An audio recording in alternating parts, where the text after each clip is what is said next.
Shalom, salam kasih di dalam Kristus dari Shop Buntut Cakyo. Abraham menyapa saudara-saudari dimanapun berada. Ya, pada kesempatan kali ini saya Lukas ingin berbagi kepada saudara-saudara sekalian mengenai sebuah tema nih khas perenungan. Tapi sebelumnya saya tanya dulu, apa kabarnya nih? Semoga sehat-sehat semua. Tetap patuhi protokol ini, saya lepas masker karena sudah tahu nggak ada orang di kanan kiri saya dan sudah aman ya. Nah, temanya itu kali ini adalah proses dan cara kerjanya Tuhan.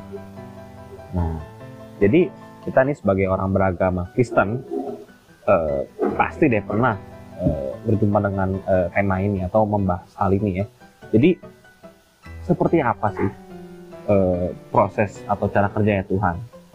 Ada anggapan orang beragama Kristen kalau Tuhan itu yang mengontrol ya, seolah-olah menyetel manusia supaya melakukan apa yang menjadi kehendaknya. Ada juga yang beranggapan bahwa Tuhan sudah ibaratnya memilih satu persatu. Oh, ini dia nih pribadi yang saya perkenan sebelum dia dilahirkan sejak semula. Ada yang seperti itu. Ada juga yang beranggapan bahwa Tuhan itu yang memberikan kuasa dan kekuatan ya secara supernatural. Waduh, saya merasa kuat nih misalnya setelah berdoa minta kepada Tuhan itu, atau juga melalui Tuhan tuh bekerja tuh melalui pemutarbalikan keadaan lahiriah ya secara ajaib ya. Mereka bilang mujizat. Contoh, yang tadinya kekurangan ekonomi menjadi berkelebihan, yang tadinya sakit menjadi sembuh, yang tadinya tidak bisa punya anak menjadi hamil, gitu. Atau misalnya sebuah perkumpulan jemaat yang jumlahnya kecil tiba-tiba jadi banyak. Nah, pernahkah saudara-saudari punya pemikiran seperti itu mungkin? Atau pernah mendengar hal seperti itu? Ya, saya sendiri juga sempat meyakini beberapa dari hal itu ya dulu sebagai orang beragama. Nah, tapi sekarang kita mau sama-sama telaah deh sebagai orang yang mau belajar firman-Nya. Tentunya berarti kita kembali lagi ke sudut pandangnya Alkitab. Kita renungkan sama-sama, tidak ada tafsiran diri sendiri. Boom. Oke, pelan-pelan ya. Jadi pertama-tama kita kan sudah belajar nih kalau Allah itu punya rancangan dan kehendak bagi manusia. Itu kita bisa renungkan di Yohanes 6 ayat 39-40, yaitu rancangan keselamatan supaya manusia tidak binasa. Nah, namun nih manusia ini tidak seperti robot ya diciptakannya ya, tidak disetel oleh Allah, diprogram supaya mematuhi perintahnya.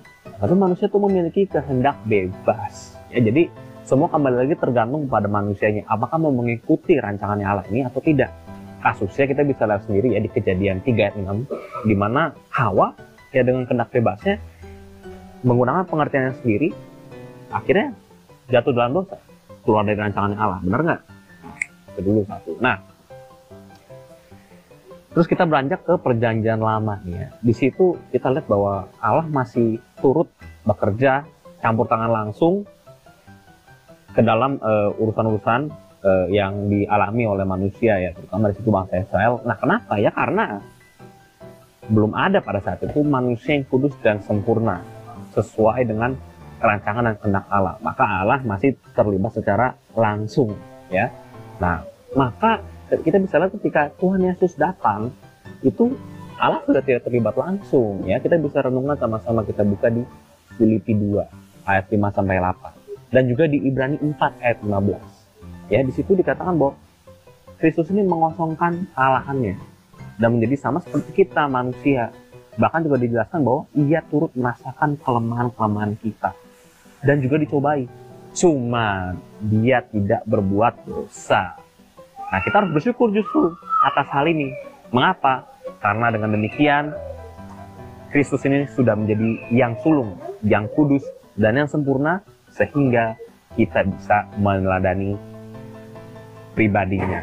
Pribadi yang berkenan, yang sesuai dengan kehendak Allah. Kita bisa renungkan itu di 1 Korintus 15 ayat 20 dan juga di Yohanes 13 ayat 15.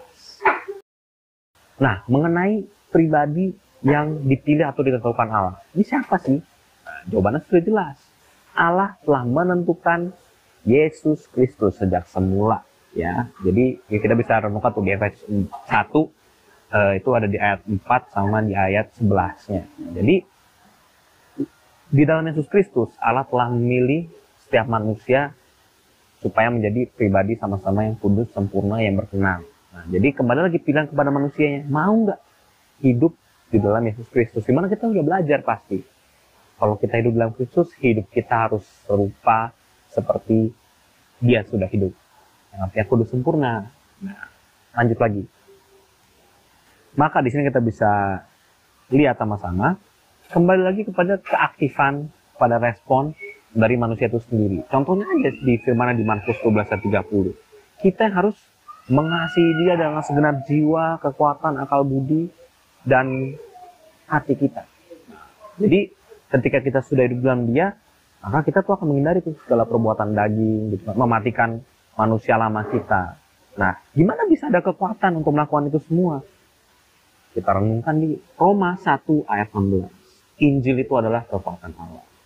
Maka kita harus, itulah yang selalu saya ingatkan. Kembali lagi merenungkan firman, ya, merenungkan firman dengan tuntunan Roh Kudus, sehingga ya, kita memperoleh pembaruan pola pikir dalam apa yang kita lakukan. Kita akan tahu mana yang benar, mana yang salah menurut kehendaknya Allah. Setiap hari mengalami pembaruan, itu ya yang disebut di Roma 12 ayat 2 ya. Pembaruan budi supaya kita menjadi pribadi yang berkenan. Nah, jadi kesimpulannya bukan dengan ya yang tadi kata mereka mujizat duniawi, itu yang disebut cara kerja Allah, prosesnya Allah. Nah, hal-hal itu sendiri masih bisa diberikan oleh dunia. Nah, melainkan kitanya harus hidup serupa seperti Kristus dan bertahan sampai akhir. Nah, disitulah Allah turut bekerja. Itu yang ada di Roma 8 ayat 28. Karena, kembali lagi, semua rancangan Allah sudah ada di dalam Yesus Kristus. Demikian, Abraham menyapa yang bisa saya sampaikan di kesempatan hari ini. Sepertinya lumayan panjang ya, tapi nggak apa-apa. Selama bisa menjadi tuntunan, selama saudara bisa mengerti, saya ucapkan selamat berjuang. Saya juga berjuang. Sampai jumpa lagi di kesempatan berikutnya. Roh Kudus menyertai. Shalom.